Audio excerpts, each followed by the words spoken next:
Ici c'est Brest. Ici c'est Brest. Ici c'est Brest. Ici c'est Brest. Qui est de Brest? Elle aime bien Grongy, ma femme. Le doublé de Jérémy Le Doiron. Donnez-lui le ballon d'or. Balle de but pour Honora. La barre entrante. Mais ils s'en foutent ces Bretons. Ils s'en foutent ces Brestois. Des grands connaisseurs qui peuvent se permettre de parler à ma place.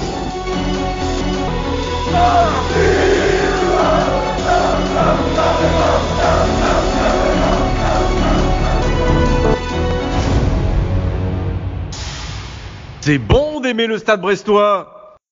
Brestoise, le cours de la courgette n'a pas augmenté ces derniers jours. Je pense que encore une fois, sur le mercato d'hiver, on peut planifier sur des recrues à 0€. Bienvenue pour ce 91e épisode de Brest On Air, où je suis rejoint uniquement par Fanch ce dimanche, puisqu'on enregistre un dimanche. Yann étant englué dans la voiture pour revenir vers Brest, mais avec les travaux, ça prend un peu plus de temps. Fanch, comment vas-tu ? Salut Quentin, eh bien écoutez, ça va, merci. Très heureux de pouvoir enfin faire cet épisode bilan mercato. Absolument. Après avoir absolument pas vibré pendant un mois entier au mois d'août, puis sur les dernières 24 heures, ça s'est un petit peu excité, donc on va en discuter ensemble et très content de faire cet épisode avec toi. Et j'espère que de ton côté tout roule. En vacances, je crois. En vacances, contrairement à toi. Oui, d'habitude c'est l'inverse. On t'avait quitté en vacances. Est-ce que la rentrée s'est bien passée déjà? Et surtout une question, parce que j'ai l'impression que c'est... De mon avis, on voit davantage de maillots de Brest dans la rue. Quand on se balade, il y a pas mal de maillots, même de vestes autour du stade brestois. Est-ce que par exemple au niveau des trousses, des cartables, des cahiers, des agendas, tout ça, est-ce que tu vois du stade brestois sur les tables? Alors oui, c'est déjà une tendance que j'avais observée, dans laquelle j'avais parlé dans le podcast précédemment. On voit des trousses stade brestois, des agendas, beaucoup d'agendas stade brestois. Quelques maillots, j'ai vu un 6e l'autre jour que je ne connais absolument pas, mais qui avait un maillot du Stade Brestois, donc j'avais déjà envie de lui mettre des bonnes notes, alors que je l'ai pas en classe, mais bon, je ferai le nécessaire pour ce petit. Sinon, c'est beaucoup au collège. Après au lycée pas du tout. Au lycée, bon, je pense qu'ils en ont rien à cirer des goodies, etc. Mais en tout cas au collège oui, et c'est très bien. Et puis je pense que le stade fait bien de développer une certaine merchandising autour de ça, parce que ça marche beaucoup. Et après, en parallèle, il y a toujours trop de maillots de Manchester City, du PSG et de trousses du Real Madrid. On voit parfois des joggings qui sont interdits à l'école, je le rappelle, du Real avec une trousse de Manchester City. Bon, voilà, ça a le don de m'agacer, mais évidemment, je le garde pour moi. C'est une bonne nouvelle, en tout cas, d'entendre ça. Et plus les jeunes commencent à supporter le Stade Brestois à un jeune âge, on va dire, plus ils ont de chances, on va dire, de le garder au fur et à mesure de leur vie. Donc ça, ce sont les supporters de demain, voire d'aujourd'hui même, qui vont au stade, qui poussent leurs parents à aller au stade. Donc finalement, c'est une bonne nouvelle, tout ce que tu nous racontes ici. Tout à fait. Mercato, donc tu en as parlé rapidement, peut-être faire un point sur les derniers jours, on va dire, du mercato, tout ce qui est arrivé, puisqu'on avait fait un petit épisode rapidement sur... alors il s'est presque plus passé en 24 heures, qui plus passé en 2 mois, comme tu l'as dit. Donc peut-être un point rapide donc, sur les arrivées, Fanch. Oui, alors tu as raison, on avait une brève période au mois de juillet, donc je crois que c'est le 9 et le 14 juillet, où on a vu Bradley Loco, Jonas Martin, Martin Satriano qui étaient arrivés. On avait également eu la prolongation de Kenny Lala et puis le départ officialisé de Franco Nora. Et depuis, il s'était quasiment rien passé, puis on commençait un petit peu à trépigner d'impatience. On avait pas mal de supporters qui nous contactaient pour demander si on avait des informations sur telle ou telle chose. Et voilà, c'était extrêmement compliqué d'avoir des news, comme dirait l'autre, sur le mercato. Et sur le dernier jour, donc c'est le 1er septembre, on a eu une palanquée de prêts sur les derniers jours, dernières heures, avec l'arrivée en prêt d'abord de Jordan Amavi, de 29 ans, donc de l'Olympique de Marseille. L'arrivée également en prêt, alors selon Lens, avec une option d'achat, mais selon Grégory Lorenzi, sans option d'achat, de Julien Le Cardinal, donc 26 ans. À la toute fin du mercato, on a eu Kamori Doumbia, donc un jeune Rémois de 20 ans, qui a d'ailleurs brillé en sélection cette semaine avec le Mali, inscrivant 2 buts pour les qualifications à la CAN. Et Bilal Brahimi, en provenance de Nice, également en toute fin de mercato, donc un ailier gauche de 23 ans, qui avait été recruté assez cher par l'OGC Nice à Angers, mais qui a besoin de temps de jeu.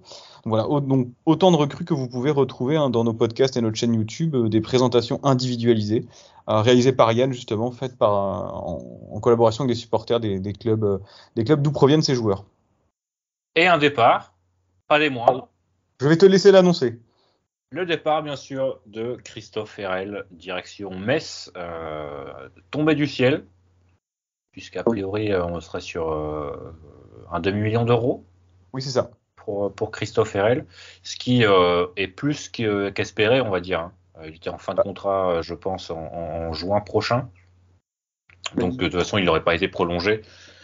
Donc, toucher 500 000 euros, alors évidemment, en général, c'est une recrue onéreuse qui n'a pas fait ce qu'on lui avait demandé au Stade Brestois et qui repart pour 3,5 millions de moins, en plus d'avoir touché un gros salaire et d'avoir régulièrement été sur le banc, voire blessé, notamment à son arrivée. Donc, si on regarde bien sûr en général sur sa période à Brest, c'est un échec cuisant. Mais on va se quitter sur une bonne note, on va dire, avec ces 500 000 euros dans la caisse qui, par les temps qui courent au Stade Brestois, on va pas cracher dessus. Hein. On va pas cracher dessus, tu as tout à fait raison, et je reviens rapidement sur Christophe Herrel, parce que moi je me souviens très bien du moment où il est arrivé, c'était, je ne sais plus la date exacte en termes d'année, mais je me souviens très bien où j'étais quand il avait été officialisé, et quand on avait sorti l'épisode donc de présentation du joueur, et c'était un joueur dans lequel j'avais placé beaucoup d'espoir, et j'avais l'impression qu'il marquait un petit peu le début d'une nouvelle ère au Stade Brestois, où on pouvait se permettre de recruter, en payant donc des transferts de 4 millions d'euros comme tu l'évoquais, chose qu'on n'avait jamais fait. Je crois d'ailleurs, si tu me dis si je me trompe, mais que c'est lors du même mercato qu'on avait recruté Steve Mounier. Mounier Steve, oui, absolument. Donc on avait vraiment posé beaucoup d'argent sur la table, chose qu'on ne fait plus depuis, on va d'ailleurs en discuter tout à l'heure. Mais c'est en effet un échec cuisant. Autant Steve Mounier, on peut aimer ou ne pas aimer trop le joueur, son profil, son rendement, mais il a marqué ses buts. Il est à peu près entre 6 et 9 buts par saison. Pour un attaquant, ça reste correct quand on Déjà, il joue, il est utile. Voilà, il joue, il est utile, et quand il ne joue pas, il ne semble pas être boudeur ou râleur. On l'a vu notamment avec Martin Satriano en fin de match l'autre jour, où les deux avaient l'air assez complices. Voilà. Herel, lui, c'est vraiment un échec, et c'est, je pense, le plus gros échec depuis la remontée en Ligue 1 en termes de transfert. Après Belaïdi. C'était, ouais, tu l'as bien dit, un symbole un peu de recrutement. Brest qui semblait pouvoir, comme tu l'as dit, recruter avec des millions d'euros. Alors peut-être pas 4 à chaque fois, mais des joueurs, on va dire, confirmés de Ligue 1. Qui jouaient, alors qui étaient en difficulté évidemment dans leur club de Nice, mais évidemment un club comme Brest n'irait pas chercher un joueur confirmé de l'OGC Nice. Donc on était là sur un joueur quand même qui avait passé une certaine expérience en première division, et donc effectivement ça aurait dû être le style de joueur comme un peu un Pierre Lesmelou finalement, qui aurait dû faire passer il y a plusieurs années Brest, on va dire de la 16-17e place à l'époque, quand il y avait le championnat à 20 équipes, vers la 12-13e place, quoi.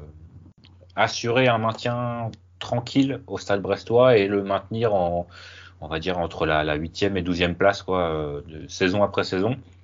Bon, au final, ça s'est pas passé comme prévu. Et merci à Metz, bien sûr, merci à Metz et bon courage également aux supporters messins qui vont passer une sale saison. Vraiment, alors autant on va en discuter, mais Brest a fait peut-être pas le mercato qu'il a envie de faire. Autant Metz, pour le coup, on fait n'importe quoi.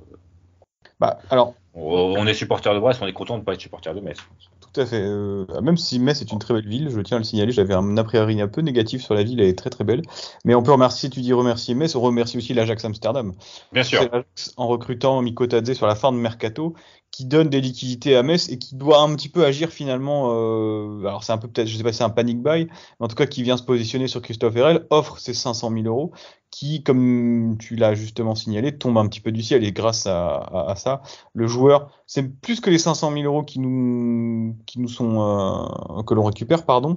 C'est surtout l'économie de salaire qui me semble importante et qui a permis, je pense, de faire 4 prêts sur la fin de mercato. Ouais, vraiment. Merci Christophe, finalement. Merci Christophe. Et bon vent. Satisfait, Fanch, de ce mercato? Qu'est-ce que tu en penses de manière générale, sans revenir nécessairement dans les profils peut-être au début, mais qu'est-ce que tu as pensé de cette période de juin allant jusqu'à août? On dit souvent que les équipes qui font leur mercato dans les derniers jours sont les équipes qui travaillent mal. Est-ce que peut-être le Stade Brestois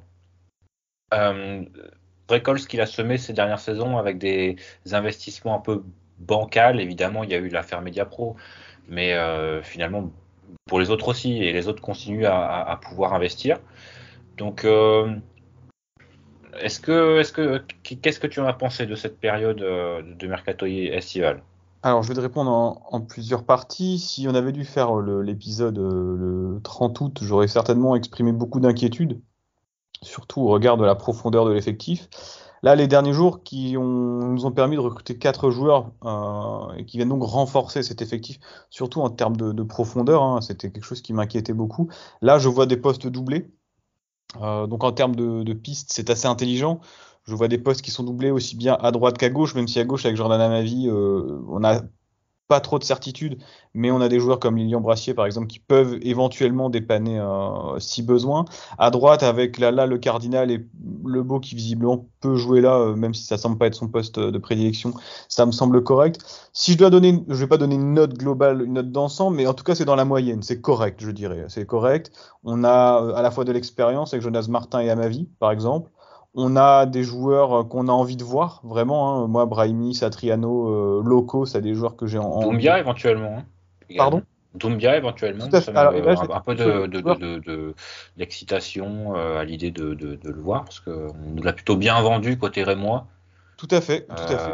Et également sa prestation en équipe nationale, qui attise la curiosité, bien sûr. En tout cas, ça peut certainement le mettre en confiance sur son début de saison. Et après, Mady Camara qui reste, je pense que c'est une...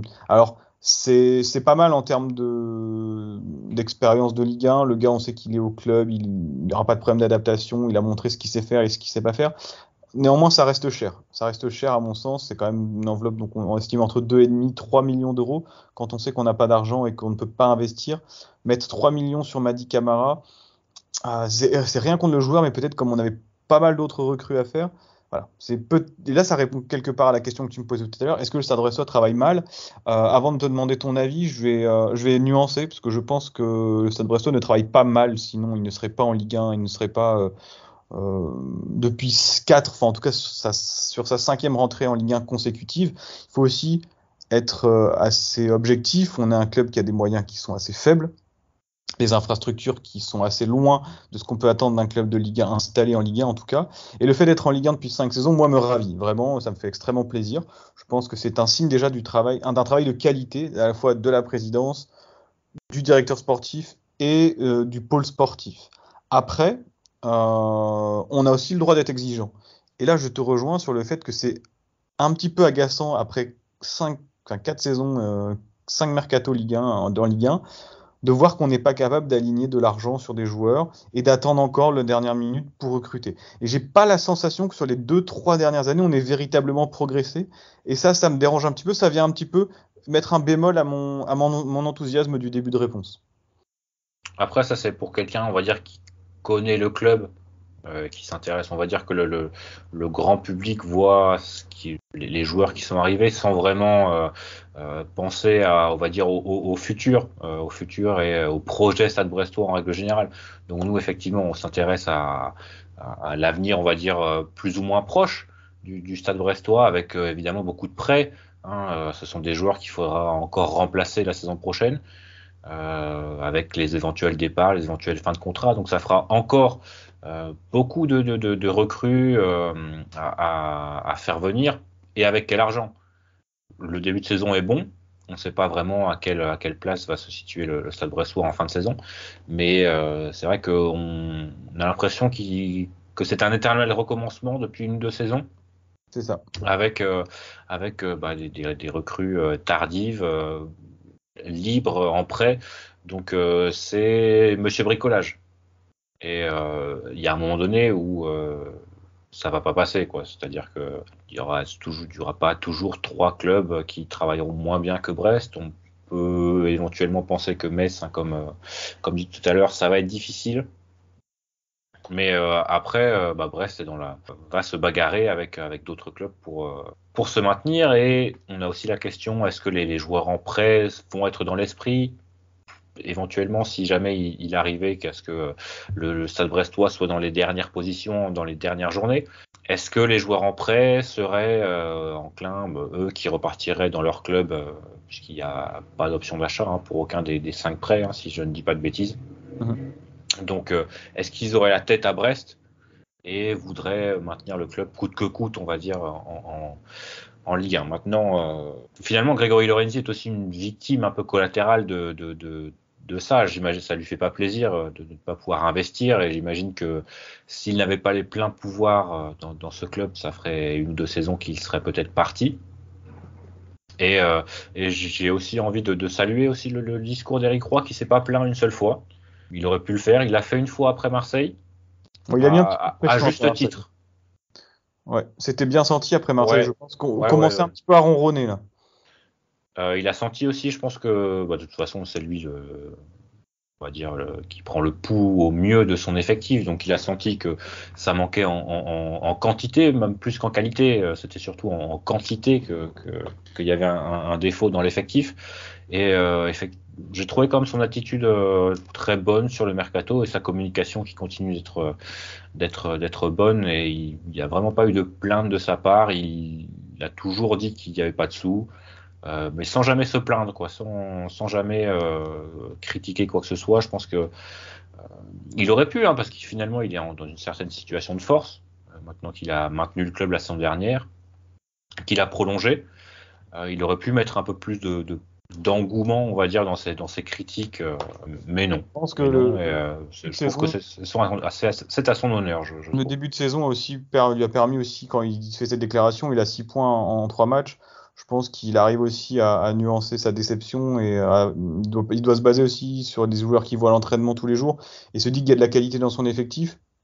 Mais sa sortie, je pense, après le match de Marseille, effectivement, était pleine de bon sens, et on a vu qu'après, ça s'est emballé. Après, je suis d'accord avec toi sur le fait qu'il ne se plaigne pas, et il a justifié un petit peu dans l'after-foot quand il est passé l'autre jour, en disant que lui avait fait ce travail de directeur sportif, il avait rempli le rôle de Grégory Lorenzi dans ses précédents clubs, et qu'il savait à quel point c'était difficile. Et je pense que le fait d'avoir rempli ce rôle, d'avoir occupé cette fonction par le passé, lui permet d'avoir un regard un petit peu plus précis sur le boulot qu'effectue Lorenzi et sur ses difficultés.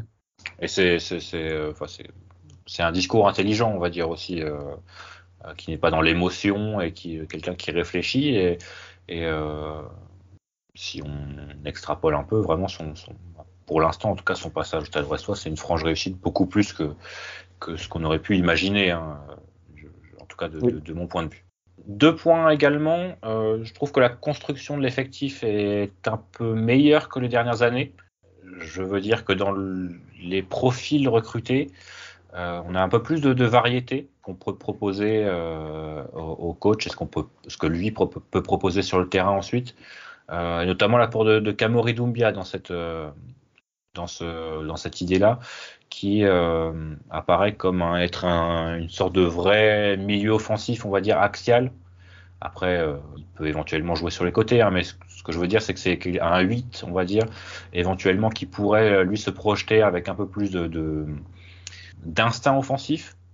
Ça me semble être un petit peu un Diallo plus offensif. Ouais, qui s'est marqué des buts. En plus, on l'a vu assez récemment avec le Mali. Je sais plus contre qui il jouait, mais ça m'importe peu. Finalement, il l'aimait, et ses buts sont plutôt beaux d'ailleurs. Oui, tout à fait. Il faut les mettre, hein, donc il y a pas de souci. Même Martin Satriano qui est un pendant un peu plus technique à Steve Mounier, qui est lui un peu plus physique. Brahimi qui arrive dans un autre style d'ailier, véritable ailier, alors que le Doiron et Del Castillo sont plus des joueurs qui rentreraient vers l'axe, ils sont plus attirés par l'axe. Des joueurs qui ont un profil un peu plus différent de ce que les joueurs actuels étaient capables de montrer. Donc je trouve la construction de l'effectif est assez intéressante cette saison, et le profil des recrues est plutôt intelligent. Cependant, on a la feuille Transfermarkt sous les yeux, évidemment. Donc on a 8 recrues et 6 qui évoluaient en France. Oui. Adrien Lobo qui est aussi formé en France, qui a dû être proposé par un agent, hein, ça ne fait aucun doute, hein. Il n'y a pas eu de cellule de recrutement qui a été voir le Waldhof Mannheim en 3e division allemande l'année dernière, ou alors une surprise. Déjà, qu'est-ce que tu vas foutre là-bas? Tu vas regarder des matchs qui t'intéressent vraiment. Mais c'est ce manque de créativité que j'ai souvent pointé ces dernières saisons, mais encore plus cette année, on n'a pas l'impression du tout qu'il y ait quelconque cellule de recrutement au Stade brestois. Et s'il n'y a pas de cellule de recrutement, difficile d'aller chercher des joueurs un peu moins chers, ce qu'on devrait faire. Hein, ça se voit en fait finalement sur la fin de mercato, quand tu prends des prêts, tu vas un petit peu sonner à la porte de tout le monde en disant bonjour, voilà, c'est les manques identifiés chez nous. Qu'est-ce que vous avez en trop chez vous? Enfin, c'est vraiment ce que tu fais sur Football Manager à la fin, quand tu n'as plus de sous et que tu es obligé de chercher des gens pour recruter, pour renforcer ton effectif. Alors justement, je te posais la question lorsqu'on préparait le podcast. Il y a eu lors des années précédentes des recrutements un petit peu plus exotiques, je dirais, avec je pense à Ironen, Bizot, Dari, avec d'ailleurs des réussites plus ou moins, enfin des transferts plus ou moins réussis, pardon. Bizot en étant un, bien sûr, Ironen plutôt dans la case des échecs, Dari on va lui laisser une deuxième saison. Est-ce que toi tu penses que Grégory Lorenzi a été un peu échaudé justement par ces échecs de Jiri Ironen, Achraf Dari, pour lesquels il avait sorti de l'argent quand même, hein, et qu'il a choisi la sécurité? Je pense à des Jonas Martin qui sont libres, Brad Delocco qui avait déjà joué au club, Madi Camara, Lala, etc., qui étaient déjà des joueurs qui connaissaient la Ligue 1. Est-ce que tu penses qu'il est plutôt parti sur la sécurité pour gagner du temps? Comme Brest, comme c'est un championnat de 18, il ne faut pas perdre de temps au démarrage et ne pas faire comme les années précédentes, avoir que, 6 points au mois d'octobre, ou simplement c'est par défaut qu'il le fait? En fait, s'il y avait une écrasante majorité de joueurs, on va dire franco-français, hein, qui évoluent en France, qui connaissent le championnat de France sur le bout des doigts et qui sont au fait de ce qui se passe ici, il n'y aurait pas de souci. Là, c'est juste que c'est 100% des joueurs qui ont soit évolué en France, soit qui sont formés en France ou qui connaissent la France. Satriano, on peut pas dire que la cellule de recrutement ait travaillé dessus, puisqu'il était là il y a 1 an et demi. Donc c'est surtout en fait ce monopole, on va dire, du marché franco-français qui pose souci, alors qu'on est quand même censé avoir des recruteurs. Hein. A priori, moi j'en compte au moins 3, dont un qui est arrivé cet été. Donc je me pose la question de pourquoi.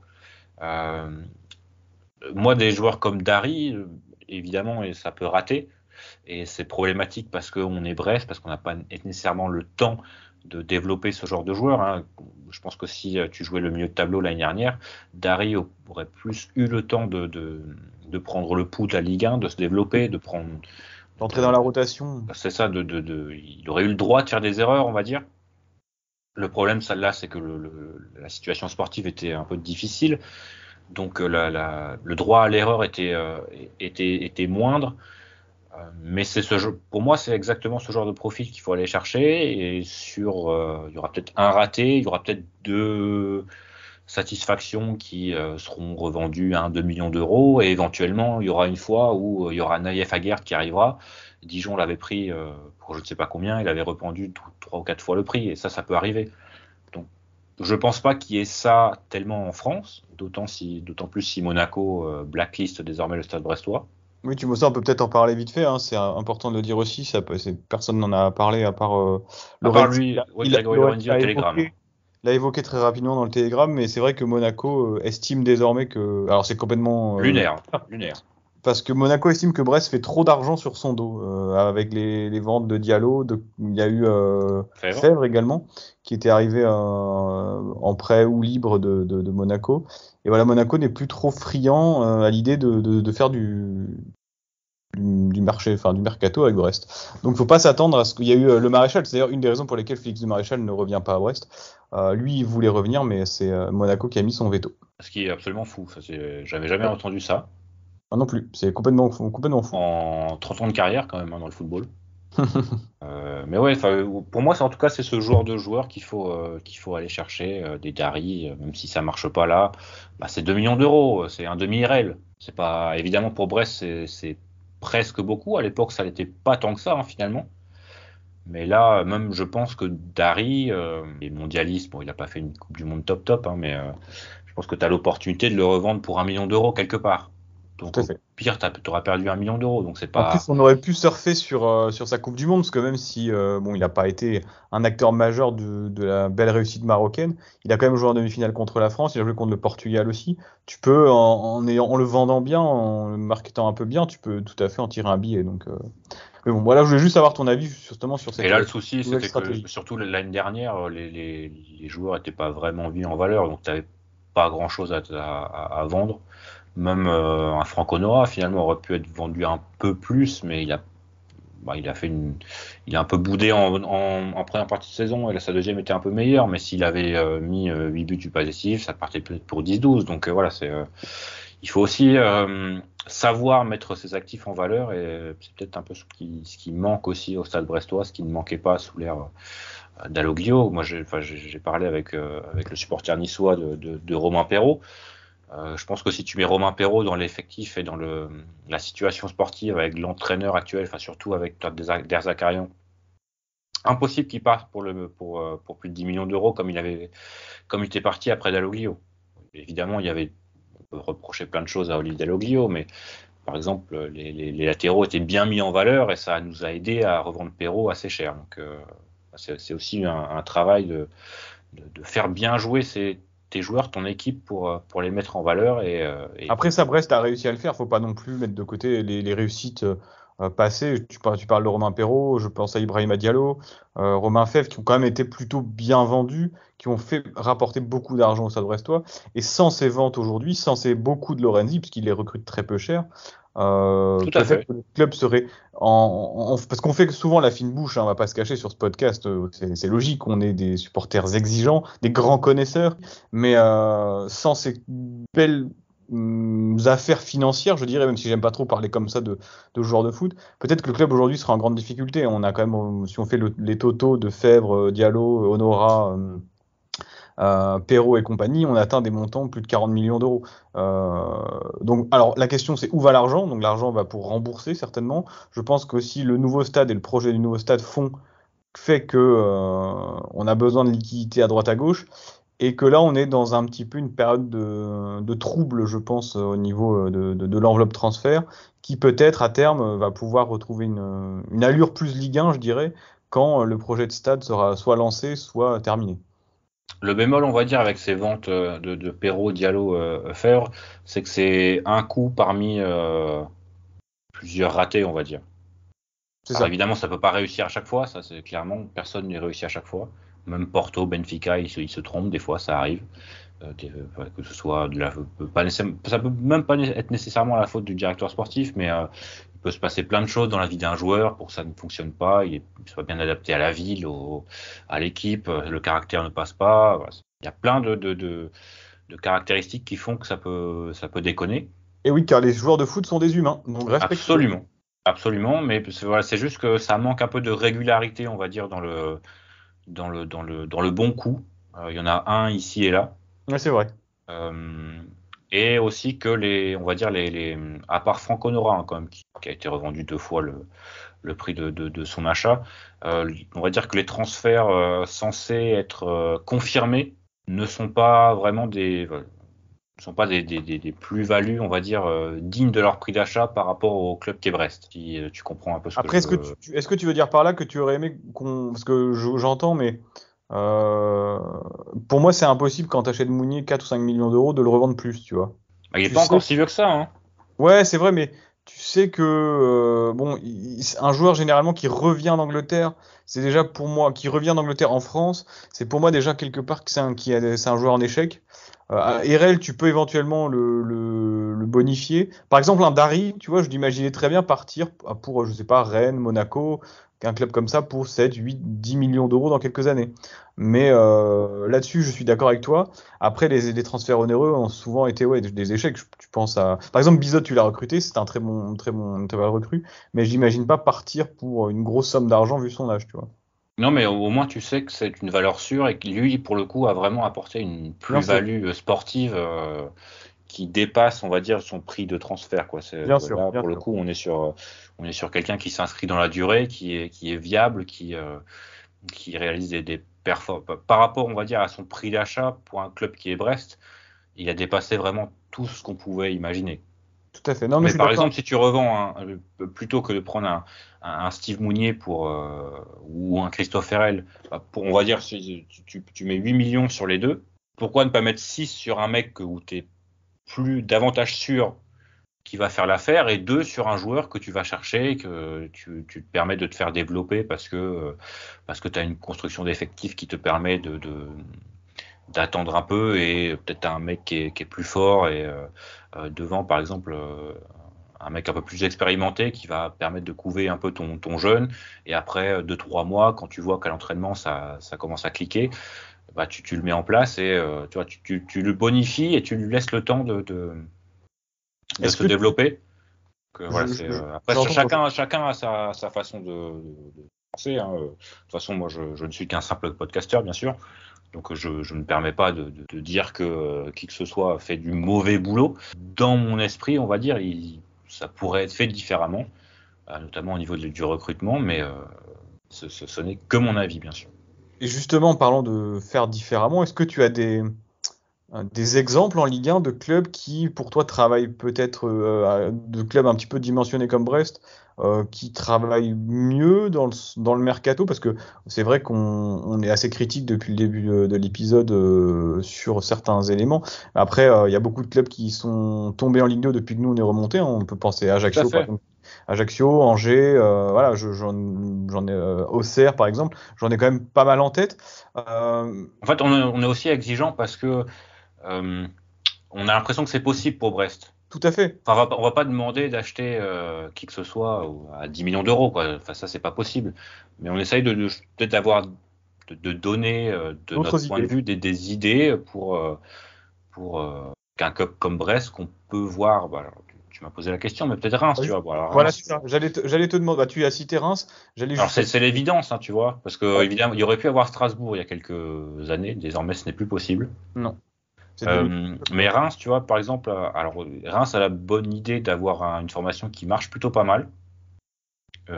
Étiqueté, tu vois, ça sort de Reims, donc évidemment, ça fait 30 millions qui sortent d'un investissement plutôt mince, hein. Évidemment, le centre de formation n'est pas gratuit, les joueurs ne sont pas gratuits, ils ont des contrats stagiaires pro, aspirants, tout ça.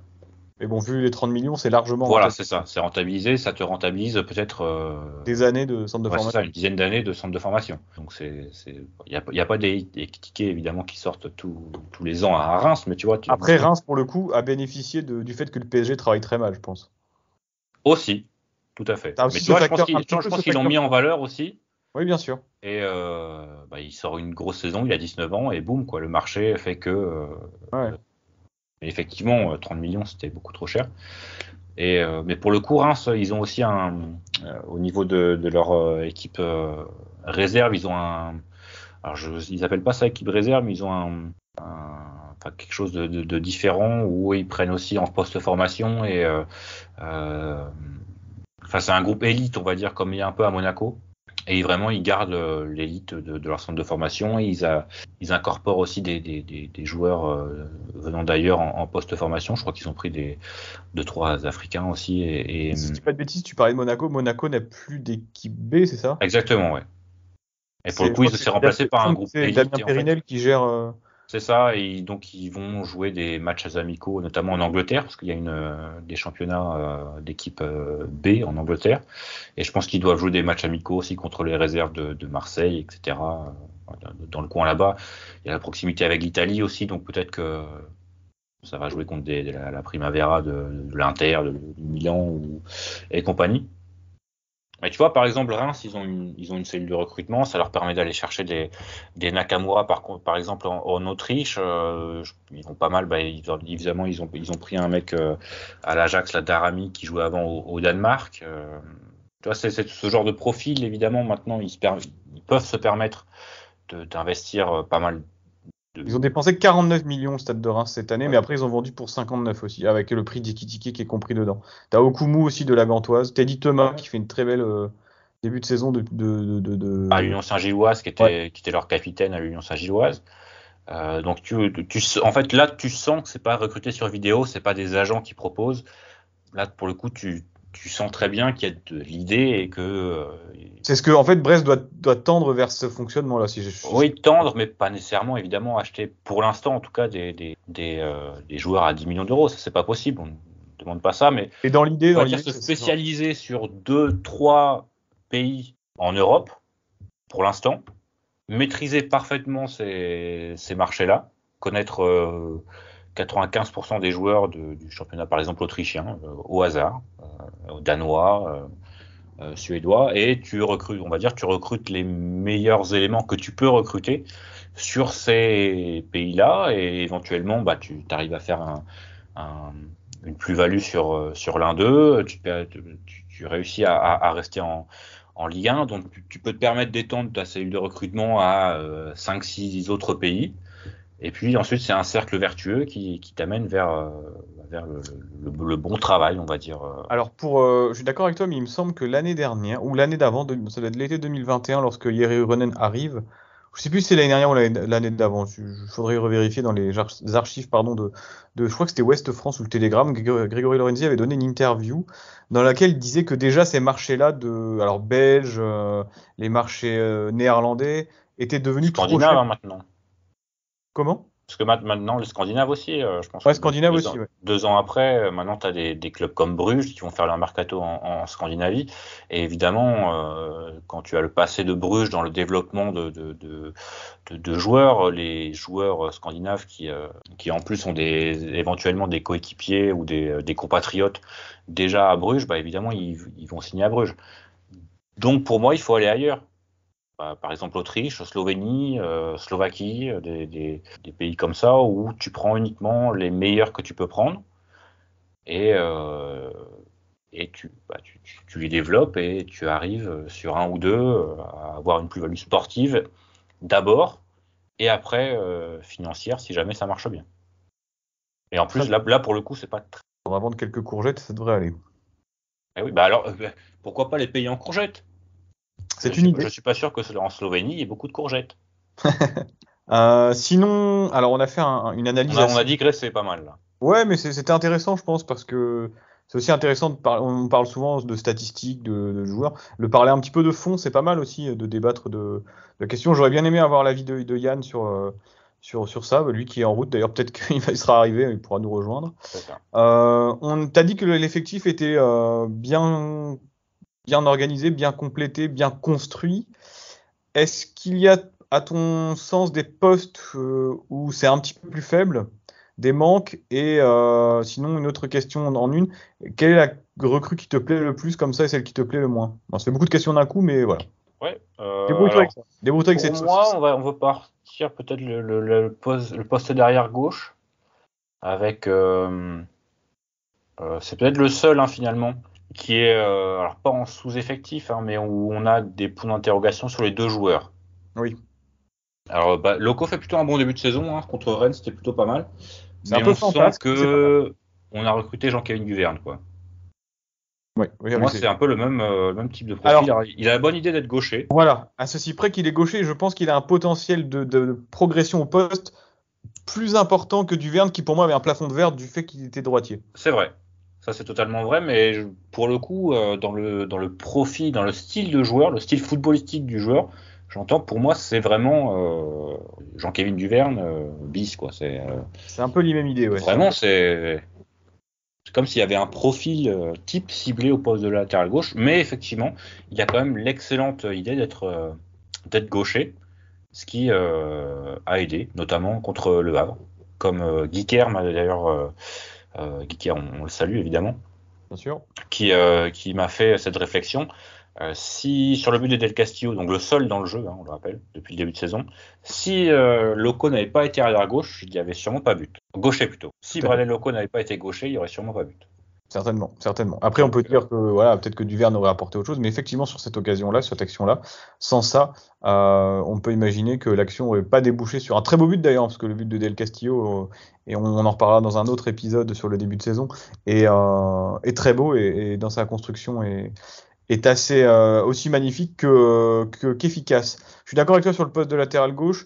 Autant peut-être le niveau de... Enfin, pardon, je recommence. Sinon, un élément peut-être, c'est le non-remplacement de Franck Honora sur l'aile droite. Alors pour moi, Bilal Brahimi rentre dans ce remplacement, on va dire poste pour poste, profil pour profil. D'accord. Sur ce que j'ai vu en tout cas contre Rennes, le début de match contre Rennes, la partie de match qu'il a joué contre Rennes, où on a l'air d'être sur un ailier de débordement. Dans ces cas-là, tu replaces Del Castillo plutôt à droite et tu fais pencher Oui, éventuellement débordement plutôt à gauche. 8-10. D'accord. Moi, je le préfère en 8-10 aussi. Hein. Mais dans ce cas-là, avec le début de saison de Le Doiron, c'est aussi possible que Brahimi prenne la place de Le Doiron. Oui, ça c'est vrai que après on va pas enterrer Le Doiron après Bien sûr, mois. tout à fait. En tout cas, c'est une éventualité. Ce qui est intéressant, c'est que maintenant il y a de la concurrence à tous les postes. Et Exactement. ça, je pense que ça peut aider les joueurs qui étaient titulaires et installés, qui pouvaient éventuellement avoir une certaine baisse de régime ou un manque en efficacité ou moins de repli défensif. Bah là, ils n'auront plus trop le choix parce que le coach a à sa disposition un joueur pour le remplacer immédiatement. Donc que ce soit Le Doiron, Mounier, Del Castillo, maintenant avec Doumbia, Brahimi, Satriano, tu peux tout de suite sortir du 11. Idem pour le milieu de terrain. Si Magnetti ou Camara ne font pas le travail, tu as Jonas Martin qui est derrière, qui peut venir dans cette équipe. Et je pense Camara éventuellement. Oui, voilà, c'est ça. Camori, Doumbia, pardon. Camori, Doumbia, tout à fait. Non, bien sûr, ça fait. Je trouve que ça donne, voilà, la concurrence, ça ne peut que pousser l'effectif à faire progresser. D'autant plus que lorsqu'on voit un petit peu les insights que le Stade Brestois propose sur ses différents réseaux, le groupe a l'air extrêmement sympathique, extrêmement sain et complètement en adéquation avec son coach et avec avec l'idée de jeu qu'il veut mettre en place. Donc je pense qu'on a une équipe sympathique qui donne envie d'être soutenue en tout cas. Sur ce début de saison, en tout cas, c'est clair. C'est clair, et évidemment, la saison est aussi longue, hein, donc il faut évidemment parer aux blessures, aux suspensions. À la CAN, éventuellement. Alors la CAN, donc bonne nouvelle pour nous, mauvaise pour Steve Mounier, il ne s'est pas qualifié. Doumbia, lui, ira étant qualifié avec le Mali. Sinon, je ne vois pas qui irait à la CAN avec cette équipe de Brest. Peut-être qu'il m'en manque un, et je l'oublie, mais de toute façon, on en avait parlé avec Brahimi, peut-être. Comment Brahimi Brahimi avec l'Algérie potentiellement, Dari s'il commence à jouer avec le Maroc également. Cela dit, ceci étant, comme dirait Jean-Michel Aulas, ceci étant, je crois que la CAN étant organisée, il y a une trêve en Ligue 1 cette année puisqu'il n'y a plus que 18 clubs. Les joueurs qui partent à la CAN ne manqueraient que 2 matchs, je crois. Donc il n'y a rien de... Oui, rien de voilà. Dernier point peut-être sur ce mercato, il y a eu un joueur qui a été courtisé peut-être plus que d'autres. On a entendu parler de Romain Del Castillo notamment. De Pierre Lesmelou également courtisé. Pierre Lesmelou apparemment. Mais c'est surtout Jérémy Le Doiron qui a fait un peu vivre les réseaux sociaux et les rumeurs sur les derniers jours du mercato. Est-ce que tu l'aurais fait partir et à quel prix surtout ? Alors, chaque joueur a un prix finalement. Chaque joueur a un prix effectivement. Je vais comme d'habitude essayer d'un peu de nuancer ma réponse. Dans un monde normal, tu me dis que Lorient ou quiconque propose 7 ou 8 millions pour Jérémy Le Doiron, je veux bien prendre ma voiture et l'accompagner. Alors même si c'est loin, je l'accompagne pour se rendre sur cet endroit. Pourquoi ? Parce que je pense Est-ce que tu... Attends, je me permets de te poser une question bien sûr très intéressante, tu le sens, qui va arriver. Est-ce que tu l'invites quand même à payer une partie de l'essence ? À ce prix, à 8 millions d'euros pour le club, je fais don de l'essence. Je paye l'essence. Aller-retour. Ok, ça c'est beau geste. Hein. Si jamais le Stade Brestois m'écoute, qu'il le sache. En tout cas, non. Parce ils ont ton numéro en tout cas. pour moi, quand tu entends des... Oui, en plus, ils ont mon numéro. Pour comparer, si on dit que le Doiron, c'est 7 ou 8 millions et Honora 9, 10, pour moi, on est sur deux joueurs à qualité différente. Pour moi, Honora a vraiment un potentiel, chose que Jérémy Le Doiron, en tout cas, j'ai du mal à le voir. Il a fait une excellente saison l'année dernière. C'est un joueur extrêmement combatif, mais qui a pour moi beaucoup de lacunes. On l'a vu en ce début de saison. Alors peut-être qu'il va se remettre la tête à l'endroit, il va ressortir une saison à 10-12 buts et je vais fermer ma gueule. C'est tout à fait possible. Et c'est ce qu'on lui souhaite d'ailleurs. Bah bien sûr. Mais finalement, on a envie d'avoir tort quand on critique les joueurs, quand on dit qu'ils sont pas bons. On a envie d'avoir tort. Alors je dis pas qu'il est pas bon. Attention, je dis pas qu'il est pas bon, mais je dis que 7 ou 8 millions, c'est très bien payé pour lui. Pour moi, c'est un joueur qui vaut 4 millions d'euros, mais qui, je ne vois pas ce qu'il pourrait apporter de plus à Brest. Il a besoin, à mon sens, d'être bien entouré, d'être mis dans de bonnes dispositions pour performer, alors qu'Honora pouvait débloquer un match à lui tout seul. Je vois pas le Doiron débloquer un match à lui tout seul. Il viendra d'une tête parce qu'il a reçu un très bon centre, mais il est assez pâteau, il est assez maladroit. Et voilà. Donc, vendre le Doiron 7 ou 8 millions d'euros tous les jours, bien sûr. Sauf, le souci, c'est le timing. Tu peux pas vendre le Doiron et te séparer d'un joueur comme ça, qui est quand même important pour ton effectif, à 3-4 jours de la fin du mercato, parce que tu sais très bien que cet argent ne sera pas réinvesti. Et ça aurait été pour moi se tirer une balle dans le pied. On se souvient de la vente de Eden Benbassat au mercato hivernal à Toulouse, alors qu'on avait fait une première partie de saison correcte qui nous avait totalement assassiné, qui nous avait totalement tué, finalement sur la deuxième partie de saison, et Brest était descendu. Donc ne pas vendre le Doiron à cette période de l'année est à la fois une bonne chose, une chose logique, mais un petit peu un crève-cœur au regard des finances du club. Et voilà. Je pense que si une offre de 7 millions, 8 millions était arrivée début juillet, il serait parti. Pas grand-chose à rajouter. Bon. C'est un peu le cercle vicieux. Tu dois le vendre, parce que pour le coup, on n'a pas pu vendre un joueur qui avait peut-être fait la saison de sa vie, possiblement. C'est ça, à mon sens, c'est ça. Et on n'a pas su saisir l'opportunité de pouvoir vendre... bien vendre un joueur qui, pour le coup, est remplaçable.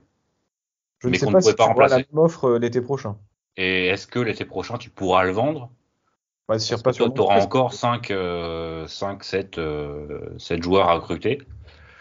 Et toi, c'est vraiment un cercle vicieux où tu ne peux pas... Tu es trop pauvre pour vendre, c'est con. Oui, c'est ça. Tu ne peux pas investir, donc tu ne peux pas remplacer des joueurs qui potentiellement pourraient te rapporter de l'argent. Donc tu tournes en rond et à moins de le faire au 31 août, mais c'est quand même très, très risqué, tu ne peux pas le faire. C'est quand même assez la question ne se posait presque pas finalement. Non. À moins qu'il y ait une offre qui ne puisse pas être refusée, c'est ça. Tu te devais de refuser. Mais je trouve rassurant que le club fasse quand même le choix du sportif et ne se dise pas, bon, là, on a de l'argent qui rentre dans les caisses. C'est des montants qui sont importants pour Brest, parler de 7 millions d'euros, 8 millions d'euros. Que le club reste quand même un petit peu dans l'idée que le plus important, c'est le sportif et de ne pas s'en séparer. Et pour moi, malgré tout, un message plutôt positif. Est-ce que tu aurais critiqué le club s'il avait vendu le Doiron à 8 millions ? Avec ce timing et sans remplacement et sans anticipation. Parce que finalement, tu fais bien de le rapporter, mais il y a un peu une histoire derrière ce manque de remplacement, puisque souvent, finalement, les joueurs onéreux, on va dire, du Stade brestois sont vendus presque en fin de mercato. Diallo, c'était quelques jours avant la fin du mercato. Fèvre, c'était en hiver, si je dis pas de bêtises, à Lyon. Oui, c'était fin de mercato en hiver, en janvier. Et Perrault, j'ai plus trop en tête. Je pense que c'était au début, ça. Perrault, il est parti. Alors, je vais pas te donner la date. Je pense pas qu'il ait fait de match dans la saison, par exemple, de son départ. Par exemple, Diallo, il avait fait un excellent match à Angers. Oui. Je me souviens. Mais Diallo était parti. Mercato. Alors, Diallo est parti lors du mercato, avec Covid qui finissait au mois début septembre. Même octobre. Il finissait en octobre, je crois. Ouais. Et il était parti à ce moment-là. Et Perrault, lui, était parti assez tôt en juillet. Et ce que tu dis sur le Doiron, c'est exactement ça. C'est-à-dire que il y aurait à la fois pas eu le temps, mais on n'a pas l'impression que les départs sont aussi préparés. Et on ne se prépare pas à l'éventualité d'une offre comme ça. Sur le Doiron, moi, bêtement, j'avais dit au stade, tu vends le Doiron 7 millions, on va dire. Et quitte à surpayer un Gauthier Hein, par exemple, hop, tu donnes 3 millions et demi à Auxerre. Même s'il en veut 2 ou 3, au moins il est remplacé dans les 24 heures, il n'y a pas de souci, quoi. Et On n'a pas l'impression qu'avec le passif de Fèvre et Diallo, puisque Diallo n'avait pas été remplacé du tout. Non, c'est vrai. Fèvre, il y a eu des recrues en prêt, si je dis pas de bêtises. Il y a eu Belaïli. Oui. On avait rigolé au moins. Ah, ça, on avait rigolé. Jaune, mais on avait rigolé. Tout à fait. Mais tu vois, il y a un passif qui nous fait dire que, on va dire que les départs onéreux, alors pourtant Diallo et Fèvre, on pouvait s'y attendre, parce que c'était quand même des joueurs qui étaient convoités depuis un certain temps. On savait qu'il allait y avoir des offres. On savait aussi qu'il y avait un accord, surtout avec Diallo, s'il y avait bonne offre et que le club acheteur le satisfaisait, il partait. Donc normalement, on aurait dû être prêt, à la fois pour Diallo et Fèvre, et on n'avait pas été. Donc sur le Doiron, avec une offre sur laquelle visiblement on n'était pas prêt, j'imagine qu'on n'était pas prêt non plus à le remplacer. Donc ça aussi, c'est éventuellement une erreur. Tout à fait. C'est les limites, je pense, du Stade Brestois actuellement. De toute façon, c'est dans l'anticipation, dans le remplacement des joueurs qui partent. Alors qu'on sait pourtant que c'est des joueurs qui vont partir, mais bon. Voilà. Je pense qu'on a été assez complet sur le mercato, globalement plutôt satisfaisant. Oui. Alors on n'a pas globalement donné notre avis général, mais par rapport à l'enveloppe disponible, évidemment, qui visiblement est de 3,5 millions. C'est ça. Même si le directeur sportif a dit qu'il pouvait se permettre un dernier petit éclat, on va dire en fin de mercato. C'était plutôt avec au niveau du salaire plutôt que l'indemnité de transfert, je pense. Puisqu'il a tenté Idrissi de Séville. Je crois. Et il y avait une autre rumeur aussi. Pas Mason Greenwood, évidemment. Non, surtout pas. Mais oui, globalement satisfait, évidemment. Je pense que on n'aurait pas eu ce discours au 29 août. C'est ça. Mais au 31, l'effectif est cohérent, on va dire. Et nous permet d'aborder ce championnat de Ligue 1 en regardant, je pense, toutes les équipes dans les yeux. Même si évidemment, il y aura, et on va parler de sportifs dans l'épisode qui suit, mais il y aura des défaites, il y aura des matchs où on passera à côté, et il y aura des matchs où Brest sera bien moins bon que son adversaire. Mais Brest ne part pas, je pense, dans ce championnat en étant inférieur à tout le monde. Tout à fait. Franche, merci à toi. Merci Quentin. À très vite, bien sûr, que ce soit au stade. Prochain match au stade Lyon le 23. Ah oui, Lolo White. Lolo White qui se présente. Il n'y aura plus Lolo White à mon avis. À mon avis, ce sera Lolo White. Terrible. C'est encore nous les cons. Eh oui. Ah bah oui, c'est tout à fait ça. Dommage, ça aurait été 3 points gratos. Eh ouais, mais bon, même avec un nouvel entraîneur, vu ce qu'ils font, je pense qu'il y a Brest peut rivaliser avec l'OL le 23 août. Le 23 septembre, je dis n'importe quoi, 23 septembre. Évidemment, on l'avait compris. Franche, bonne semaine à toi. Bonne semaine Quentin. À la prochaine. Bonnes vacances. Et bien sûr, allez Brest. Allez Brest, salut.